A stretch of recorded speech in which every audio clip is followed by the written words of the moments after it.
So in this video I'm going to show you how to derive the angle addition formulae, and I'm going to use a geometric way of doing this. So first of all, what are the angle addition formulae? Well, there's various forms that these take, but the sort of most straightforward one is the sine of a plus b equals sine a cos b plus cos a sine b. So let's start with this one and see if we can derive that formula geometrically. So I'm going to start off with angle A. So here's a horizontal line. I'm going to do a right angle triangle, and this is going to be my angle A here. And what I want to do is rotate this now by angle B, and then we'll work out what is the sine of A plus B. So here's my angle B, and I'm going to, oops, that's not a very straight line. I'm going to make this a right angle here. Now I don't have any lengths on here yet, so they could be any length, but arbitrarily I'm just going to start off with one length, and I'm just going to call this line here just call it unit 1, so that's 1 unit. And now I'm going to work out what all of these sides are in terms of A and B. So first of all, this is a right angled triangle here with angle B in it, so this length here is just going to be cosine of B, because that's the adjacent, cos B over the hypotenuse 1, so that's cos B. And similarly, this one here is going to be sine B. And now if I turn my attention to this triangle with angle A in it, this horizontal line at the bottom is going to be, well, this is also going to be something to do with cos A, but what I want to do is say it's cos A cos B, because then when I work out cosine of A, it's this length, cos A cos B, divided by the hypotenuse cos B, so I'm just left with cos A, which is what I wanted. And similarly over here, I'm going to say that this one is sine A cos B, that's this vertical height, because sine A is that sine A cos B divided by cos B, so I've got sine A.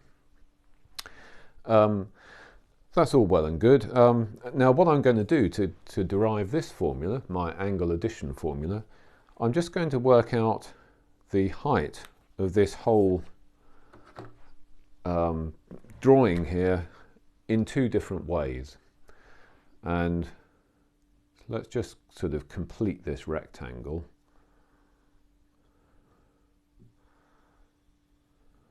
Like that.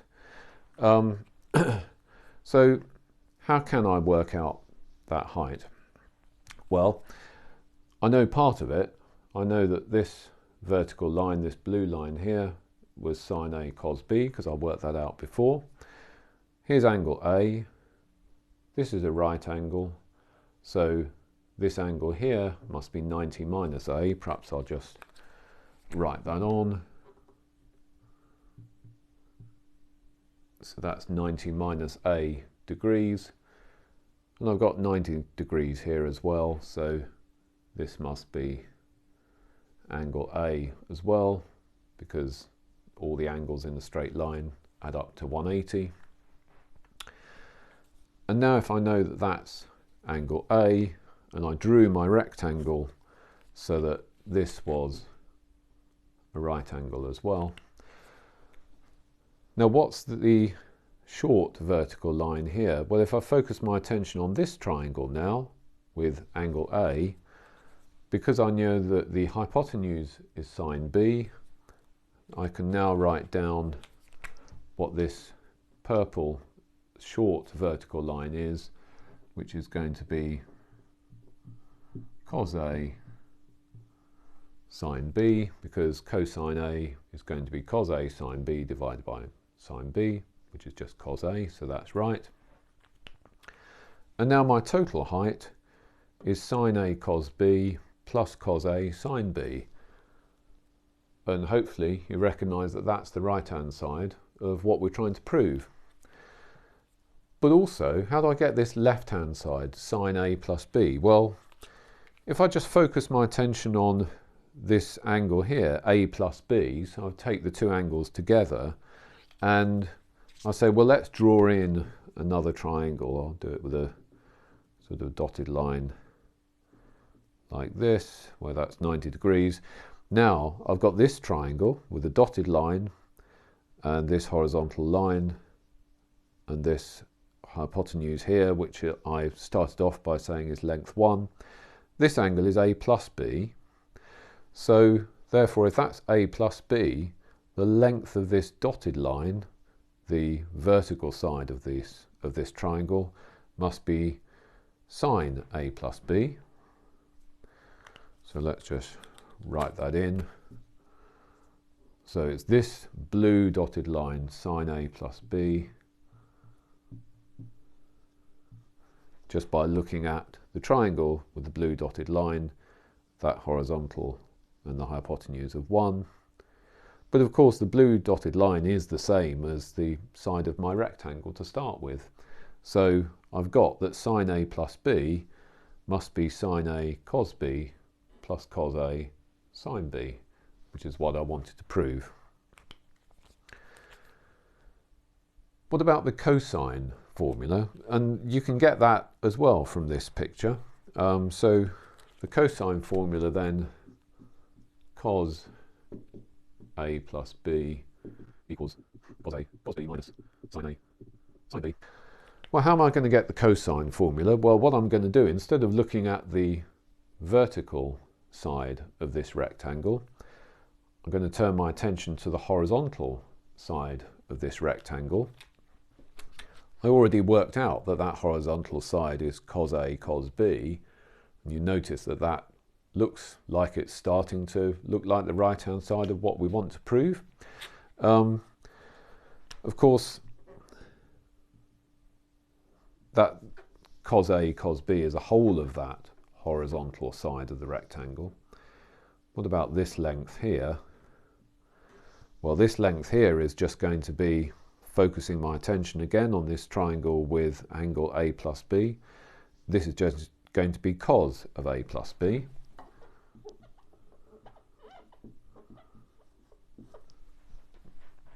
Because cos of A plus B will be that side divided by my hypotenuse, which is 1. And what about this length here, which is the same as that length there? Well, if I focus my attention on this triangle with angle A, that length there, where I've marked the arrow, is going to be, let's see, the hypotenuse is sine B, so it's going to be sine A sine B.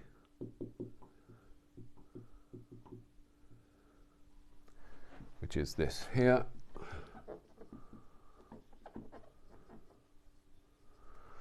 And there we have it.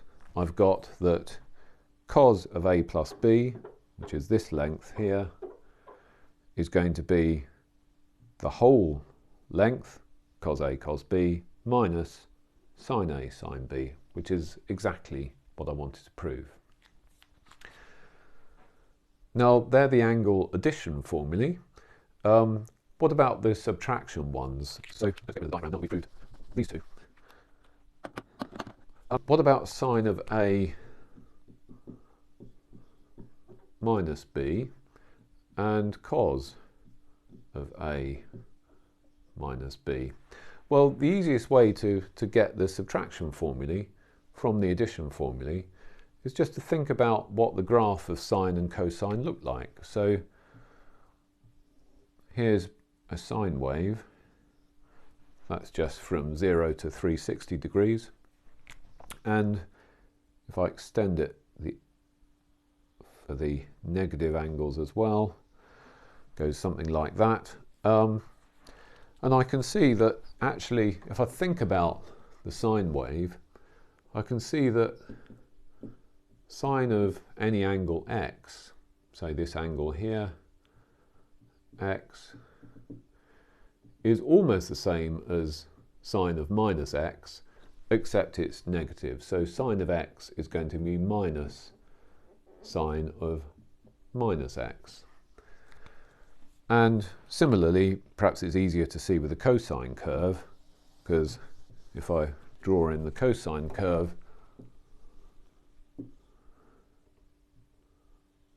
goes like that from 0 to 360, and then it's a mirror image where it's negative. So with the cosine curve, cos of an angle is just the same as cos of minus that angle. So we generally say that cosine is an even function and sine is an odd function. And now I can use this to derive my subtraction formulae, because I know that sine of a plus b is sine a cos b plus cos a sine b. So sine of a minus b is going to be sine a cos minus b plus cos a sine minus b. But cos minus b is going to be the same as cos b. So I'll just replace that by cos b. Sine of minus b is going to be minus sine of b.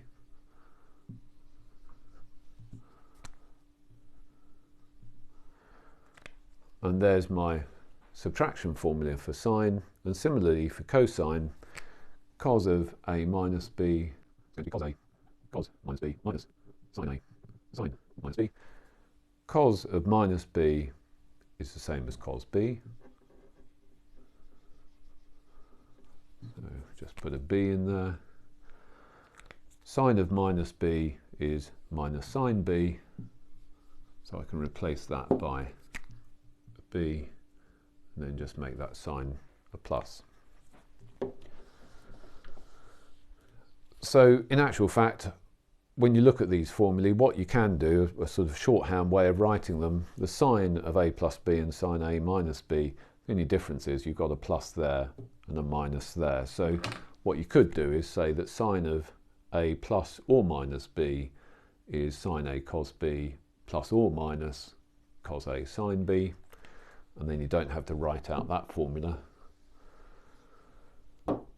And similarly, cos of a plus b or cos of a minus b, with the plus I want a minus over there, with the minus I just want a plus. So I'll say that cos of a plus or minus b is cos a cos b minus or plus sine a sine b. So cos of a plus b has the negative sign, cos of a minus b has the positive sign.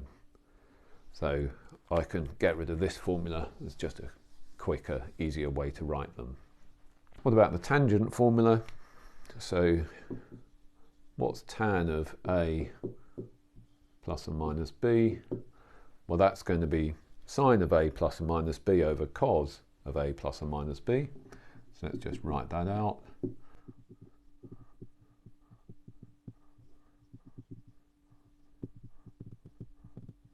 So it takes a little while to write these things out, but there we are. That's tan of a plus or minus b.